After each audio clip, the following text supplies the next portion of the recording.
بسم اللہ الرحمن الرحیم نحمده ونصلی علی رسولہ الکریم اما بعد۔ حضرات محترم، پیارے سامعین، آپ حضرات کی خدمت میں حضرت لوط علیہ السلام کے مختصر حالات بیان کیے جا رہے ہیں۔ حضرت ابراہیم علیہ السلام کے زمانے ہی میں ایک دوسری بستی میں اللہ تعالیٰ نے حضرت لوط علیہ السلام کو اپنا پیغمبر بنا کر بھیجا۔ حضرت لوط علیہ السلام کی قوم کے لوگ بڑی بے شرمی کے کام کیا کرتے تھے، چوری، ڈاکہ زنی وغیرہ۔ حضرت لوط علیہ السلام نے بار بار سمجھایا کہ تم ایسی بے شرمی کے کام کیوں کرتے ہو جو تم سے پہلے دنیا میں کسی نے نہیں کیے۔ تم عورتوں کو چھوڑ کر لڑکوں سے بے شرمی کی باتیں کرتے ہو۔ ان کی قوم کو اور کوئی جواب نہیں آیا تو کہنے لگے کہ لوط اور اس کے گھر والوں کو اپنے گاؤں سے نکال دو، یہ بہت پاک بنتے ہیں۔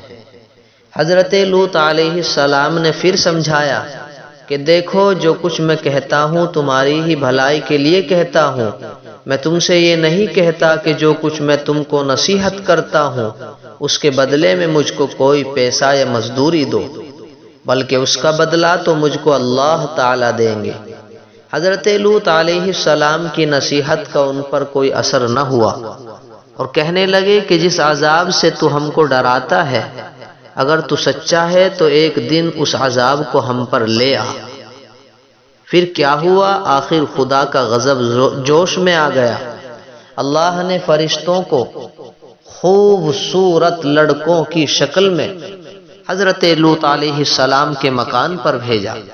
حضرت لوط علیہ السلام نے جب لڑکوں کو دیکھا تو بہت غمگین ہوئے کہ یہ لڑکے میرے پاس مہمان آئے ہیں اور میری قوم کے لوگ ان کو پریشان کریں گے۔ کہنے لگے آج کا دن میری مشکل کا دن ہے۔ حضرت لوط علیہ السلام کی قوم کے لوگوں نے خوبصورت لڑکوں کو ان کے گھر پر دیکھا تو دوڑتے ہوئے آئے، کیونکہ یہ لوگ پہلے ہی سے برے کام کرتے تھے، بدفعلی کیا کرتے تھے، عورتوں کو چھوڑ کر لڑکوں سے اپنی شہوت پوری کیا کرتے تھے۔ استغفر اللہ۔ حضرت لوط علیہ السلام نے ان سے کہا کہ اے میری قوم، خدا سے ڈرو اور میرے مہمانوں کے بارے میں میری عزت خراب نہ کرو۔ تم میری لڑکیوں سے شادی کر لو، کیا تم میں کوئی بھی بھلا مانس نہیں ہے؟ وہ بولے کہ تم کو معلوم ہے کہ تمہاری بیٹیوں کی ہم کو ضرورت نہیں، جو کچھ ہم چاہتے ہیں وہ تم کو معلوم ہے۔ حضرت لوط علیہ السلام نے کہا کاش مجھ میں تمہارے مقابلے کی طاقت ہوتی یا میں کسی مضبوط قلعے میں ہوتا۔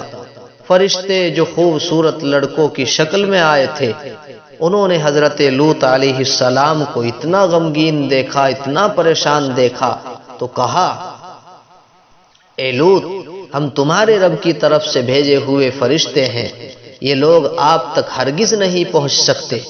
آپ رات کے اندھیرے میں اپنے گھر والوں کو لے کر اس بستی سے چل دیں اور کوئی شخص پیچھے مڑ کر نہ دیکھے، مگر اپنی بیوی کو چھوڑ دینا، کیونکہ وہ کافرہ ہے، اور جو آفت اس بستی پر آنے والی ہے وہ اس پر بھی پڑے گی۔ اس بستی پر صبح کے قریب اللہ کا عذاب ہوگا، یعنی جو اس بستی پر آفت آئے گی وہ اس پر بھی پڑے گی، یعنی آپ کی بیوی پر بھی پڑے گی۔ چنانچہ حضرت لوط علیہ السلام خدا کے حکم کے بموجب اپنی بیوی کو چھوڑ کر بقیہ اپنے گھر والوں کو لے کر رات کو اس بستی سے چل نکلے۔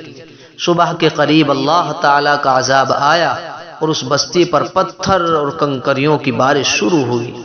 پھر اس بستی کو اٹھا کر الٹا پٹخ دیا اور اسے نیچے اوپر کر دیا، اور وہ بستی جس کے لوگ لڑکوں سے بے شرمی کی باتیں کرتے تھے اور حضرت لوط علیہ السلام کے منع کرنے سے نہیں مانتے تھے، سب کے سب فنا ہو گئے، برباد ہو گئے، نیست و نابود ہو گئے۔ یہ تو تھی ان کی دنیا میں خرابی، یعنی دنیا کی سزا، اور دوزخ کا عذاب اللہ تعالیٰ کے ہاں جا کر ملے گا، وہ علیحدہ ہے۔ خدا تعالی ہم سب کو ایسی بے شرمی کی باتوں سے محفوظ رکھے کہ جس کی وجہ سے اس قدر سخت عذاب آیا کہ زمین کو بلند کر کے الٹ پلٹ کر دیا، تہس نہس کر دیا۔ آمین۔ اللہ رب العزت ہمیں دین کی سمجھ بوجھ عطا فرمائے، دین پر چلنا آسان فرمائے۔ آمین۔ وآخر دعوانا الحمدللہ رب العالمین۔